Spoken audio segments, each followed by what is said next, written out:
আসসালামু আলাইকুম। আপনাদের সামনে আরেকটি নতুন ভিডিও নিয়ে চলে আসলাম। তো দেখুন আপনাদেরকে একটা জিনিস দেখাচ্ছি, সেটা হচ্ছে এটা কিসের গাছ আপনারা কেউ বলতে পারবেন? দেখুন,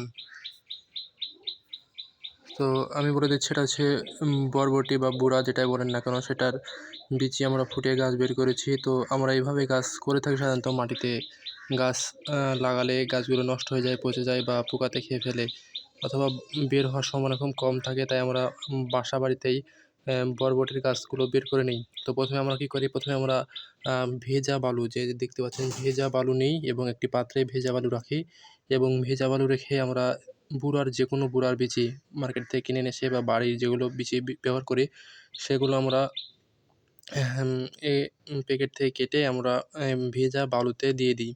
মানে ভেজা বালুর তলে দিয়ে দিই। আপনারা যদি জানতে চান কীভাবে দিই তাহলে অবশ্যই আপনারা জানাবেন। তাহলে আপনাদেরকে বিস্তারিত জানিয়ে দেবো ইনশাআল্লাহ।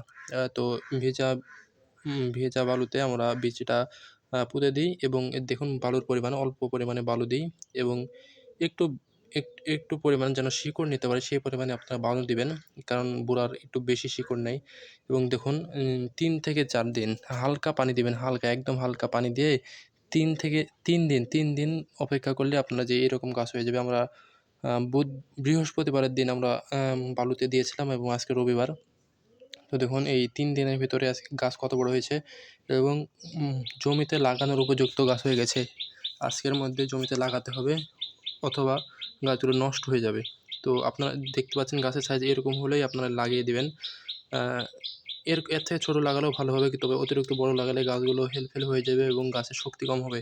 তাই আপনারা চেষ্টা করবেন সবথেকে মানে এই যে এরকম সাইজের গাছ হওয়ার সাথে সাথেই আপনারা লাগিয়ে দিবেন। তো গাছগুলো দেখুন কী পরিমাণ সুন্দর হয়েছে।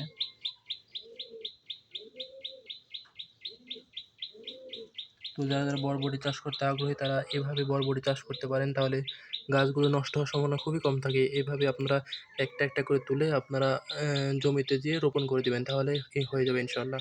তো এই গাছগুলো টেকসই হয় এবং ভালো হয়, মানে গাছ মারা যাওয়ার কোনো সম্ভাবনা থাকে না। তো দেখতে পাচ্ছেন গাছগুলো সুন্দর গাছ। তো আপনারা চেষ্টা করবেন এইভাবে গাছ লাগানোর। আর যাদের জমি ভালো অবশ্য বৃষ্টি আবহাওয়া ভালো তারা জমিতে লাগাতে পারেন। তবে আমাদের দিক কী হয়, এখন যেহেতু বর্ষাকাল সেহেতু বর্ষার বৃষ্টিতে গাছগুলো বিচিগুলো পচে যায় অথবা পাখি এসে বিভিন্ন পাখালি এসে বিচিগুলো তুলে ফেলে এবং নষ্ট হয়ে যায়। সো সো মার হওয়ার সম্ভাবনা থাকে। তাই আমরা এভাবে লাগিয়ে থাকি। গাছ লাগালে কোনো মার হওয়ার সম্ভাবনা থাকে না এবং গাছগুলো অনেক টেকসই হয়। তো আপনারা জানতে চাইলে অবশ্যই কমেন্ট করবেন কীভাবে আমরা এগুলো করে থাকি। আর সবাই ভালো থাকবেন, সুস্থ থাকবেন। আমার চ্যানেলটি সাবস্ক্রাইব করে পাশে থাকবেন।